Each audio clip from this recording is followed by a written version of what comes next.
Nous allons commencer maintenant l'étude de la Haftara qui est habituellement lue le Shabbat HaChodesh. Le Shabbat HaChodesh est le dernier des 4 Shabbatot où on lit une paracha particulière. On a commencé avec Shkalim, Zachor, Para et maintenant HaChodesh. Shabbat HaChodesh, c'est ou le Shabbat Mevarchim Nissan, c'est le Shabbat qui précède Rosh Chodesh Nissan, ou des fois c'est Rosh Chodesh Nissan lui-même. Et donc c'est une haftara particulière, elle est tirée du livre de Yecheskel et elle commence au Perek Memhe au chapitre 45, Pasuk Tetzaïn, verset 16. Au début de cette haftara, on nous explique que tout le peuple il devait donner une terouma, c'est-à-dire un prélèvement au Nassi, au prince, à l'occasion de l'inauguration du Beth Amikdash. Et le Nassi, ce prince-là, va faire des corbanotes pour tout le peuple juif, va faire des sacrifices pour tout le peuple juif à l'occasion de cette Chanoukat Beth Amikdash, de cette inauguration du Beth Amikdash. Et par cela, ça va amener une kapara, une expiation pour tous les bénis Israël, puisque tout le monde sera associé à ces corbanotes. Puis après, dans la suite de l'Haftara, on va voir tous les sacrifices qui vont être amenés à cette occasion. Au début, ce sera le premier Nissan, où le Nassi devra amener un korban khatat. Après, pendant 7 jours, il y aura d'autres corbanotes. Après, il y aura tout un seder, tout un ordre particulier de corbanotes pendant toutes les fêtes. Même pendant les jours de semaine qui ne sont pas des jours de fête, on va voir qu'il y aura des corbanotes particuliers. Et toutes ces corbanotes-là sont selon un ordre très spécial qui va durer jusqu'à la fête de Shavuot. Et d'ailleurs, le Malbim fait un compte de 190 jours de corbanotes, ce qui est complètement exceptionnel. Avant de commencer l'étude du texte, il faut faire une introduction. Le livre de Yecheskel a posé beaucoup de problèmes à nos Chachamim. C'est bien connu ce que la Gemara dit, qu'il m'allait Hanania ben Chizkia. S'il n'y avait pas eu Hanania ben Chizkia, on aurait mis dans une gniza, on aurait enterré le livre de Yecheskel. Pourquoi ? Parce que tout au long du livre de Yecheskel, il y a des questions qui se posent. A priori, il contredit dans sa névoie, dans sa prophétie, des choses qui sont écrites dans la Torah. Lui, ce Hanania ben Chizkia a su prendre tous les Chachamim dans un endroit reculé, dans un grenier. Ils sont là-bas, restés pendant des jours, et il leur a répondu à toutes leurs questions. On n'a pas toutes les questions, et on n'a pas toutes les réponses. On connaît quelques endroits, et la Gemara, dans Masechet Menachot, et dans d'autres endroits, elle souligne le fait que, ici, dans le Pérec que nous apprêtons à étudier, alors il y a des questions parce que ça ne correspond pas aux korbanot que la Torah a demandé. Alors là-bas, il y a une discussion entre Rabbi Yochanan et Rav Ashi. Rabbi Yochanan, il dit, cette paracha, ce texte-là ne pourra être compris qu'après la venue de Eliyahu Hanavi, où Eliyahu Hanavi va expliquer exactement ce qui est dit ici. Et Rav Ashi lui dit pas du tout. Il y a eu déjà, à plusieurs occasions, des inaugurations du Mishkan au temps de Moshe, du premier Beth Amikdash au temps de Ezra. Et donc, il y a ici une certaine logique qui explique pourquoi ce nombre de corbanotes et pourquoi 190 jours. L'autre marloquette qui existe ici, c'est de savoir est-ce que cette névoie, est-ce que cette prophétie de Yecheskel concerne l'inauguration du Beth Amikdash à Hachéni, ou bien on doit considérer que pour l'instant, ça ne s'est pas accompli, et Be'ezrat Hashem, ça s'accomplira avec le dévoilement du Melech HaMashiach à la Géoula Amitit V'Hashlem. Donc, le Pasuk nous dit, Pasuk Tetzaïn, donc je suis dans le chapitre 45, Kol Ha'am, tout le peuple à Aretz de la terre, Yiyu, ils seront, El Hateruma Azot, obligés et associés dans ce prélèvement, la Nassi Be'Israël, qui devait être donné au prince d'Israël. Donc, on a vu précédemment dans le livre de Yecheskel, dans les premiers chapitres, que tous les Bnei Israël étaient obligés de donner une terouma, un prélèvement, et cette terouma, elle était donnée au Nassi Israël, au prince d'Israël. Déjà, on doit savoir, est-ce que c'était un impôt qui ne concernait que le peuple ou un impôt qui concernait le peuple et le Nassi Israël. Le Radak, Rabbi David Kimchi, dit que lui, il n'était pas obligé de donner cette terouma, comme le reste du peuple. Seulement, lui, il recevait cette terouma pour organiser les korbanot sibour, c'est-à-dire les sacrifices communautaires, au nom de tout le peuple. Pour le Metsudat David et le Metsudat Sion, vous savez qu'il y a une différence entre le Metsudat David et le Metsudat Sion, c'est le même auteur, mais Metsudat David explique le pshat du pasouk, Metsudat Sion, il va plus expliquer les mots qui sont difficiles. Lui, il explique qu'en vérité, le Nassi Israël, lui aussi, devait amener cette terouma, et il était associé non seulement dans le fait que c'est lui qui faisait les korbanot, mais en général, il était associé parce que lui aussi participait financièrement à l'achat de ces korbanot. Maintenant, le Radak, il explique pourquoi tout le monde devait se mettre, s'associer ensemble pour cela, pour nous faire une kapara, une expiation générale sur tout le peuple juif. Donc, les Bnei Israël devaient donner cette terouma au Nassi. Le Nassi devait acheter un nombre, on va le voir, de korbanot énorme, puisque ça va durer sur 190 jours. Et ça va amener la kapara pour tout le Ham Israël. Le Malbim souligne pourquoi on dit Amaharetz. Amaharetz, ça veut dire même ceux qui d'habitude étaient exemptés d'impôts, ici seront chayav de donner des impôts. Alors quand est-ce que tout cela a eu lieu? On va reprendre ce qu'on a déjà dit dans notre introduction. D'après le Radak, on parle ici de l'inauguration du deuxième Beth Hamikdash. Comme c'est dit dans le pasouk qui précède le début de notre Haftara, que tout cela, c'était les Chaper Aleem au moment de la construction du Beth Hamikdash. Et maintenant, lorsqu'on dit les Nassi Israël, c'est pour dire que le Nassi, lui, ne participait pas financièrement. Seulement, le Abarvanel, et on voit ça dans beaucoup de Mefarshim, dit qu'en vérité, tout cela ne s'est pas encore passé, et ça va se passer à la venue de Mashiach. Mais en tout cas, l'obligation de donner au Nassi, elle était valable à cette époque-là. Maintenant, est-ce que l'ordre des korbanot a eu lieu comme ça? Ça restera une intrigue. Quelque chose ici de très intéressant, c'est que Nassi Israël, Rachidi, au Pasuk Yudzaïn, le prochain Pasuk que l'on va apprendre, Omer Ani Shea Nassi Azeh Bekohen Gadol Medaber.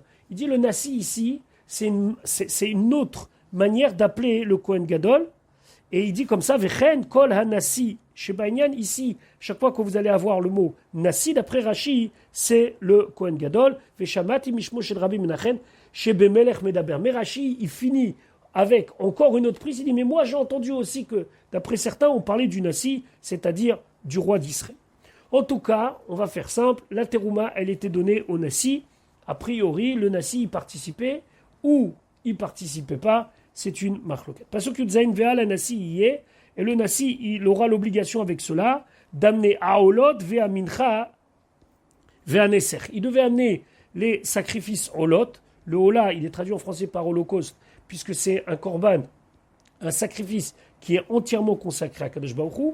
Vea Mincha, Vea Neser, c'est les libations, Neser, et Mincha, c'est les oblations. C'était de la farine avec de l'huile mélangée. Neser, c'était du vin qui devait être renversé au moment des korbanot. Et ça, il devait le faire Bachagim, dans les fêtes, ou va Chodashim, et chaque mois à l'occasion de Rosh Chodesh, ou va Shabbatot, et toutes les semaines au moment du Shabbat, Bechol Moadé Bet Israël. Et ici, Moadé, ça veut dire de tous les jours où était fixé un moment de rencontre.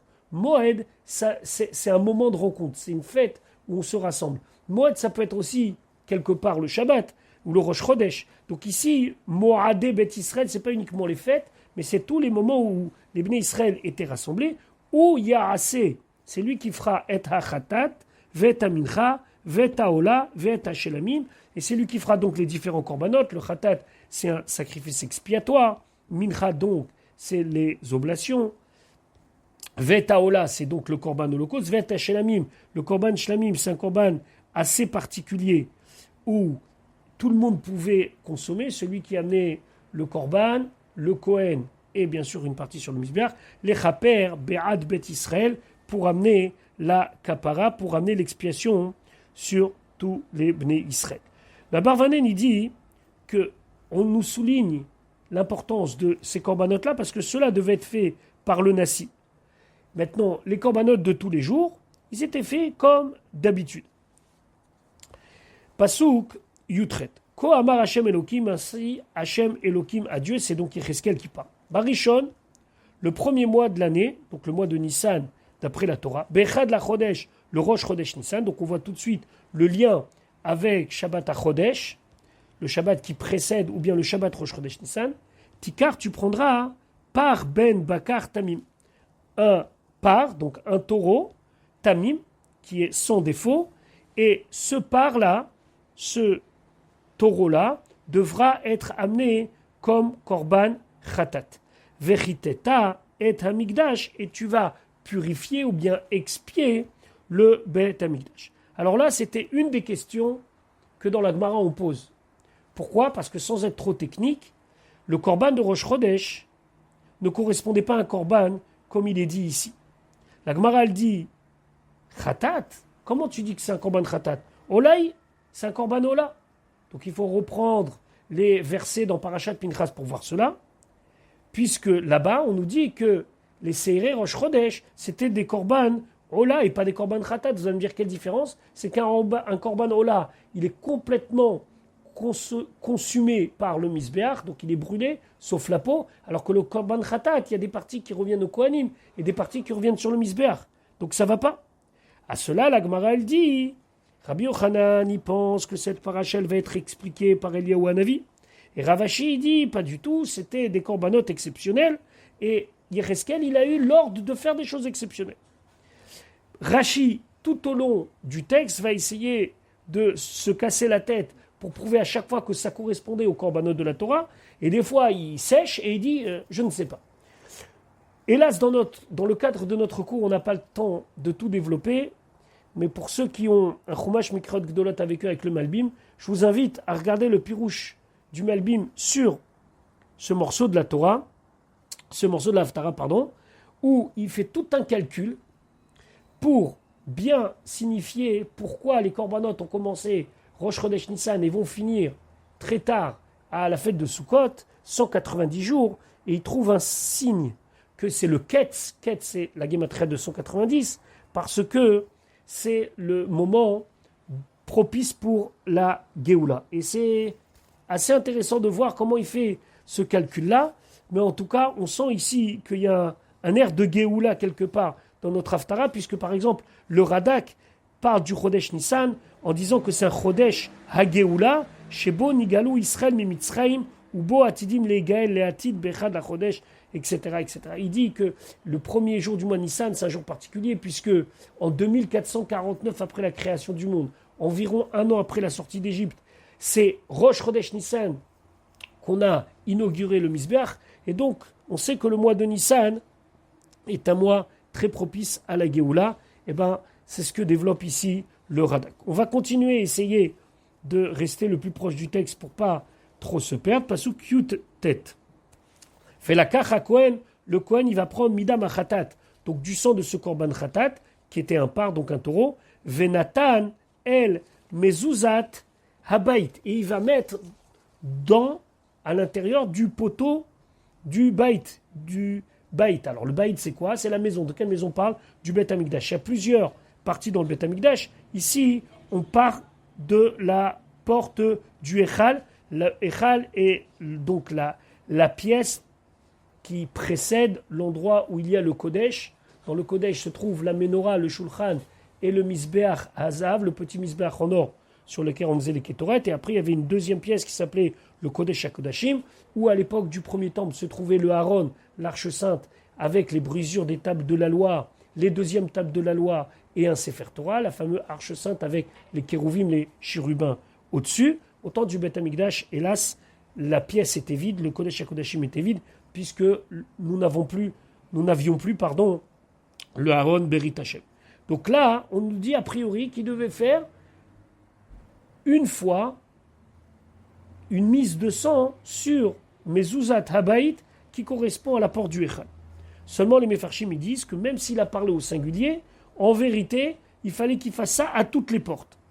à part le fait qu'il va mettre du sang sur les poteaux de toutes les portes, ve'el arba pinot ha'azara, il va mettre aux quatre coins de la Hazara. La Hazara, c'est la grande cour où se trouve la Misbeach, le Misbeach, ve'al mezuzot, shar echatzer apnimit, et à l'intérieur de la porte de la cour intérieure, ça correspond à Ezrat Kohanim et Ezrat Israël. Il aurait été préférable d'utiliser un plan pour pouvoir bien délimiter ces endroits-là si on parlait du deuxième Beth Amikdash.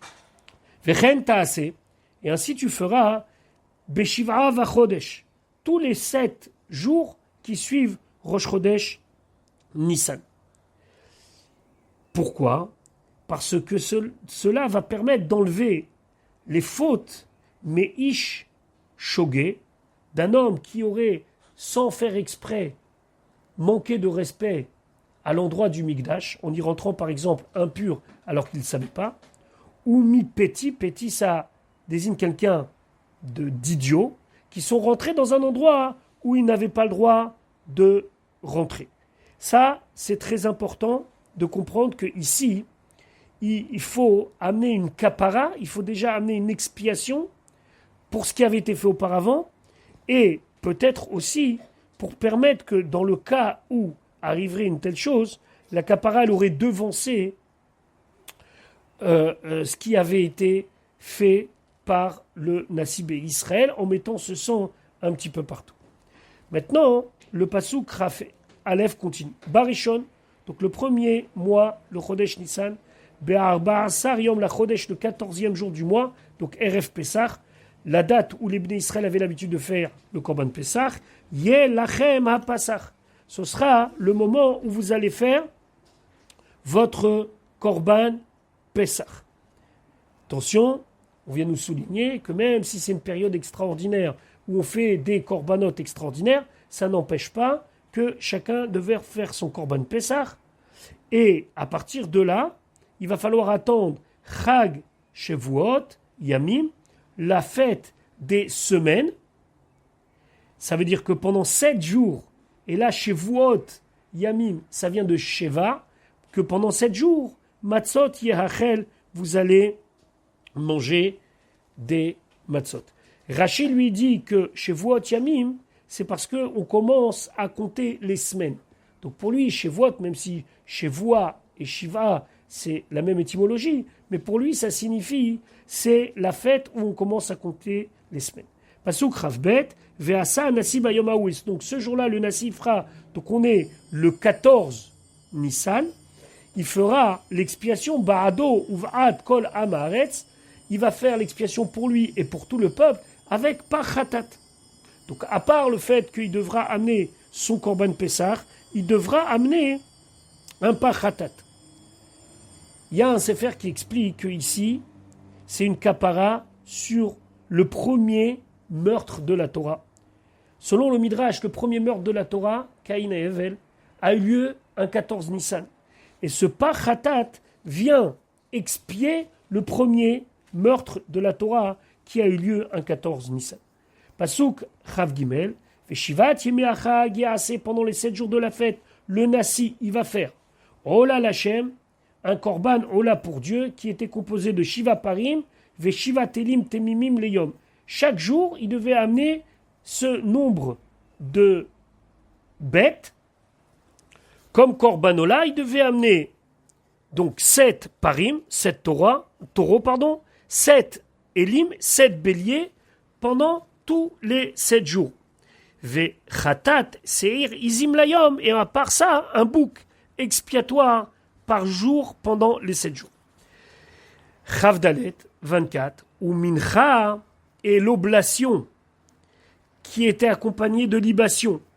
Epha la part, c'était une epha de farine par taureau, ve epha la haïl, et une epha de farine par bélier, yaase il fera, ve shemen in, et de l'huile dans une quantité de 1 in, la epha par epha. Alors, encore une fois, c'est une haftara très technique, mais ça ne correspond pas aux korbanot de la Torah. On ne sait pas à quoi ça correspond, parce que dans les korbanot de la Torah, il y a une mesure de farine, une mesure d'huile pour chaque korban. Et ici, ça ne correspond pas. Alors Rashi, il explique comment ça peut correspondre, parce qu'il est dans une ligne directrice que c'est obligé que ça colle. Mais là, on n'aurait pas le temps, il faudrait prendre le temps d'expliquer les mesures et qu'est-ce que la Torah elle dit, mais c'est un des psukim qui pose une question, comment ça peut être comme ça?